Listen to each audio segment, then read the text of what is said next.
নামাজে একই রাকাতে সূরা ফাতিহা পড়ার পর 3 বার সূরা ইখলাস পড়া যাবে কিনা? খুবই দরকারি একটা প্রশ্ন।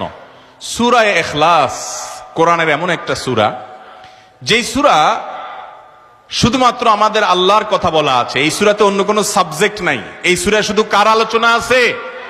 এরকম আরেকটা সূরা কোরআনে নাই যে সূরার শুরু থেকে শেষ পর্যন্ত শুধু আল্লাহর গুণগান আছে, আল্লাহর বৈশিষ্ট্যের কথা আছে, আল্লাহর একত্ববাদের কথা আছে, অন্য কোনো সাবজেক্টই নেই। এটা সাবজেক্টই শুধু আল্লাহ তাআলা। এই জন্য এক সাহাবী এই সূরাকে খুব ভালোবাসতেন। তিনি মানুষের ইমামতি করতে গিয়ে সূরা ফাতিহার পরে অন্য যা পড়েন না পড়েন সাথে সূরা ইখলাস অবশ্যই পড়তেন।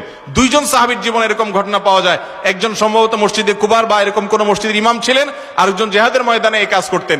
সাহাবীরা এসে বলছেন, ইয়া রাসূলুল্লাহ, উনি নামাজ পড়াইলে অনেক লম্বা সময় ধরে সালাত আদায় করে, আমাদের কষ্ট হয়ে যায়। নবীজি ডেকে বলছেন, তুমি কেন এই কাজ করো?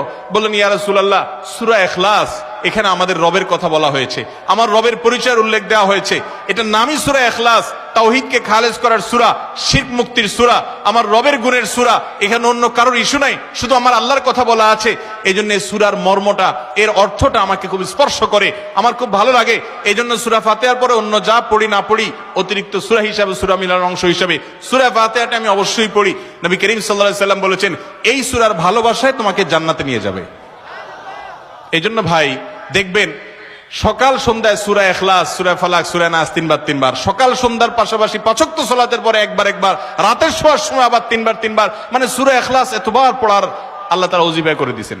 আমরাও সূরা ফাতিহা সবচেয়ে বেশি পছন্দ করি। এই মজলিসে যত লোক আছেন, আমার বিশ্বাস বেশিরভাগ মানুষ সূরা ইখলাসকে মহব্বত করেন, তবে সেটা ওই সাহাবীর মহব্বত করে না, নামাজ শর্ট করার জন্য। ঠিক না? অনেকে আছে দেখা যায় সূরা ইখলাস ছাড়া কিছু পড়ে না। কারণ কি? আয়তনে নামাজটা তাড়াতাড়ি শেষ করার জন্য।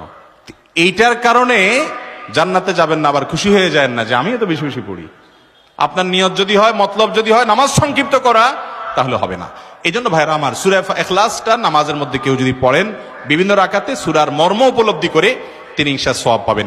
এই সূরার তাফসীর জানবেন। একদিন ইনশাআল্লাহ কোন একটা প্রোগ্রামে কোন আলেম থেকে সূরা ইখলাসের তাফসীরের উপরে 1 ঘন্টা আধা ঘন্টা ওয়াজ শুনবেন, খুব গুরুত্বপূর্ণ।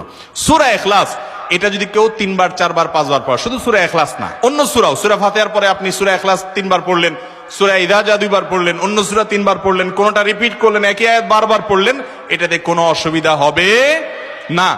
আপনি বারবার পড়তে পারেন, কোনো অসুবিধা হবে না ইনশাআল্লাহ। তবে লক্ষ্য রাখবেন, প্রথম রাকাতের চাইতে দ্বিতীয় রাকাতটা তুলনামূলক একটু ছোট হবে।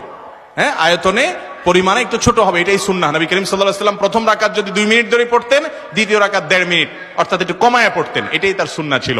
বাস, এরপর আপনি এবার সূরা ফাতিহার পরে 1 সূরা বারবার পড়েন, হ্যাঁ, কয়েক সূরা বারবার পড়েন, বা অন্য একটা সূরা পড়ে আরেকটা সূরা বারবার পড়েন। সূরার মহব্বতের কারণে, মর্মের কারণে, একই আয়াত জাহান্নামের কথা আছে, জান্নাতের কথা আছে, আল্লাহর কথা আছে, সেজন্য আপনি বারবার পড়েন, কোনো অসুবিধা নাই ইনশাআল্লাহ।